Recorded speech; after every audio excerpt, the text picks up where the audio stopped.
ನಮಸ್ಕಾರ ಅಣ್ಣಾರ. ನಿಮ್ಮ ಹೆಸರು ರೀ? ನಮ್ಮ ಹೆಸರು ಸೋಮಲಿಂಗ್ ಜಾಲಿ. ಜಾಲಹಳ್ಳಿ ಯಾವ್ರಣ್ಣ ನಿಮ್ಮದು? ರೋಣ ತಾಲೂಕು ಹುಲ್ಲೂರು. ಹುಲ್ಲು ಗ್ರಾಮನ. ಈ ಕಡ್ಲಿಗೆ ಒಂದೇ ಸ್ಪ್ರೇ ಮಾಡಿದ್ರಲ್ರಿ, ಯಾವ್ದು ಮಾಡಿದ್ರಿ ಒಂದೇ ಸ್ಪ್ರೇ? ಒಳ್ಳೆ ಸ್ಪ್ರೇ ಗ್ರೋಮರ್ ಹೊಳಿ ಪಂಗಿ ಸೈಡ್ ಇದು. ಮಾಡಿದ್ರಣ್ಣ. ಎಷ್ಟು ದಿನ ಆಯ್ತು ಒಂದೇ ಸ್ಪ್ರೇ ಮಾಡಿ? ಈಗ 15 ದಿನ. 15 ದಿನ ಆತನ. ಹೆಂಗೆ ಅನ್ಸತ್ರಿ 15 ದಿನಕ್ಕೆ ನಿಮ್ಗೆ ಇದು? 15 ದಿನಕ್ಕೆ ನಮ್ಗೆ ಅದ ಪಂಗ್ ನೋಡೋದತ್ರಿ ಬೆಳವಣಿಗೆ ಅಂತ ಆಗೈತ್ರಿ. ಹಂಡ್ರಣ್ಣ. ಬೆಳೆ ಹೂವು ಮೂಪು ಎಲ್ಲ ಜಾಸ್ತಿ ಸ್ವಲ್ಪ ಚಲೋ ಆಗೈತ್ರಿ ನನಗೆ. ಈ ಫಸ್ಟ್ ಟೈಮ್ ಕಡ್ಲಿ ನಮ್ದು ಒಂದೇ ಸ್ಪ್ರೇ ಫಸ್ಟ್ ಟೈಮ್ ಮಾಡಿದ್ರಲ್ಲಿ ಕಂಪ್ನಿದ. ಹೆಂಗೆ ಅನ್ಸತ್ತೆ ವರ್ಷ ಓಡಕ್ಕಿಂತ ಈ ವರ್ಷ ಹೆಂಗೆ ಡಿಫ್ರೆಂಟ್ ಅನ್ಸುತ್ತೆ ನಿಮ್ಗೆ? ಡಿಫ್ರೆಂಟ್ ಅನ್ನಕ್ರಿ ಜಾಸ್ತಿ ಬೆಳವಣಿಗೆ ಐತಿ. ಹಂಡ್ರಣ್ಣ. ಬೆಳೆ ಕೋದಾಳ ಹಾಕಿದ್ರಿ ನಾವು. ಹ್ಞೂ ರೀ. ಸಾಲಿಗೆ ಸಾಲು ಕೂಡ ಕುಂತದ್ರಿ. ಸಾಲಿಗೆ ಚಲೋ ರಿಸಲ್ಟ್ ಕೊಟ್ಟದ. 15 ರಿಸಲ್ಟ್ ಅನ್ಸತ್ತೆ ನಿಮ್ಗೆ.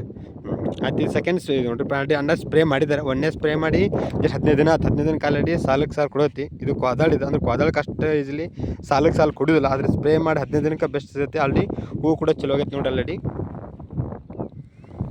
ಆಲ್ರೆಡಿ ಇದನ್ನು ಈ ಇದು ಸ್ಪ್ರೇ ಯೂಸ್ ಮಾಡ್ತಾನೆ. ಸೆಕೆಂಡ್ ಸ್ಪ್ರೇ ಇದನ್ನ ಯೂಸ್ ಮಾಡ್ತಿದ್ದಾರೆ ನೋಡ್ರಿ. ಸೆಕೆಂಡ್ ಸ್ಪ್ರೇ ಇದನ್ನ ಅಮಿನೋ ಆ್ಯಸಿಡ್ ಮಾಡ್ತಿದ್ದಾರೆ. ನಾವು ಆ ಅಮಿನೋ ಆ್ಯಸಿಡ್ ಮಾಡೋದು ಏನು ಬೆನಿಫಿಟ್? ಹೂವು ಕಾಯಿ ಮೋಪು ಜಾಸ್ತಿ ಚಿಗುರು ಜಾಸ್ತಿ ಬರುತ್ತೆ ನೋಡಿರಿ. ಯಾವ ಥರ ಹೊಲ ಐತೆ ಅಂತೇಳಿ ಸ್ಪ್ರೇ ಮಾಡಿ.